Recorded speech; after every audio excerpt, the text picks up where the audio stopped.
Un texte signé Sia. C'est quand tu croises son regard que tout te dit, merde. Et si au final c'était moi qui lui faisais autant de mal? Et puis après tout, on se fait tous du mal, consciemment ou non, on s'en fait. Le tout c'est de s'en rendre compte, et de faire de notre mieux pour faire sourire les personnes qu'on aime.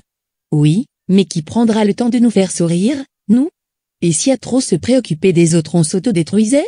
Ou bien est-ce ça, la force des gens qui ont des problèmes à ne plus savoir quoi en faire?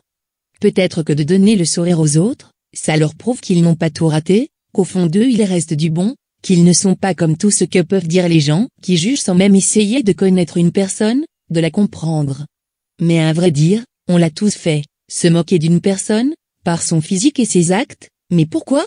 Pourquoi sommes-nous aussi cruels et immatures? Pourquoi l'être humain ne s'entraide pas plus?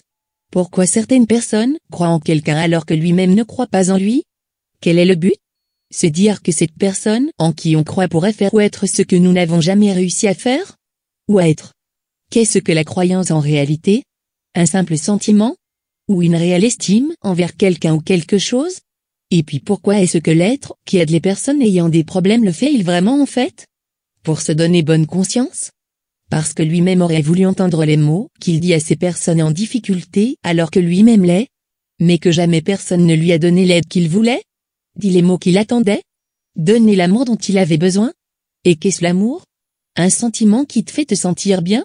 Qui fait chavirer ton cœur, qui t'envahit comme une brume de chaleur et qui te fait sentir vivant. Peut-être même que l'amour envers la personne que ton cœur a choisi pourra être la seule chose qui puisse te maintenir en vie?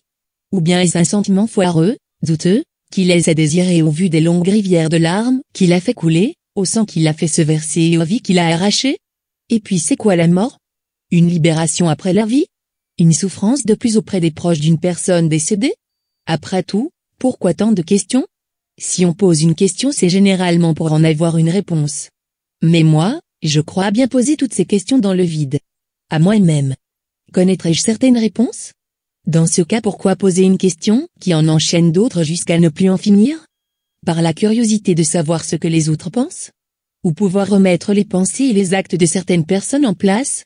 Leur donner une leçon de vie peut-être? Mais on n'apprend rien à une personne qui ne veut pas écouter, ouvrir les yeux. Ou bien voudrais-je me donner une leçon à moi-même? Enfin bon. Passons, parlons donc de la confiance en soi. Qu'est-ce donc? À vrai dire je n'ose que trop en dire.